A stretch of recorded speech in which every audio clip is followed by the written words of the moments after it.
இட்லி தோசைக்கு தொட்டு சாப்பிட ஒரே மாதிரியான சட்னி சாம்பாரை செய்யாமல் வித்தியாசமான சுவையில் ஆரோக்கியமான சைடிஷ்ஷான கும்பகோணம் கடப்பாவை முயற்சியுங்கள். அதன் எளிய செய்முறையை இங்கு பார்க்கலாம்.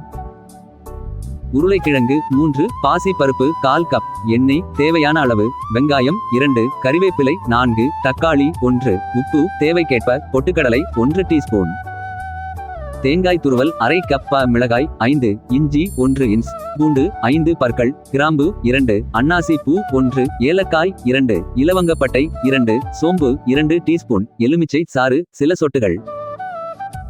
முதலில் பாசிப்பருப்பு உருளைக்கிழங்கை ஆகியவற்றை தனித்தனியாக வேக வைத்துக் கொள்ளவும். அடுத்து மிக்ஸி ஜாரில் தேங்காய் துருவல், பொட்டுக்கடலை, மிளகாய், இஞ்சி, பூண்டு, கிராம்பு, பட்டை, ஏலக்காய், அன்னாசி பூ மற்றும் சோம்புடன் தண்ணீர் சேர்த்து அரைத்துக் கொள்ளவும். இப்போது கடாயில் எண்ணெய் விட்டு காய்ந்ததும் நறுக்கிய வெங்காயம், கறிவேப்பிலை சேர்த்து வதக்கிவிட்டு தக்காளி மற்றும் தேவையான அளவு உப்பு சேர்த்து வதக்க வேண்டும். அடுத்து மிக்சியில் அரைத்த மசாலா மற்றும் வேக வைத்த பாசிப்பருப்பை சேர்க்க வேண்டும். பின் வேக வைத்த உருளைக்கிழங்கை பொடியாக நறுக்கி சேர்க்கவும். இப்போது தேவையான அளவு தண்ணீரை ஊற்றி கடாயை மூடி சில நிமிடங்கள் அடுப்பில் வைத்திருக்கவும். இறுதியாக எலுமிச்சை சாற்றை சேர்த்து கொள்ள வேண்டும். அவ்வளவு தான், அட்டகாசமான கும்பகோணம் கடப்பா ரெடி.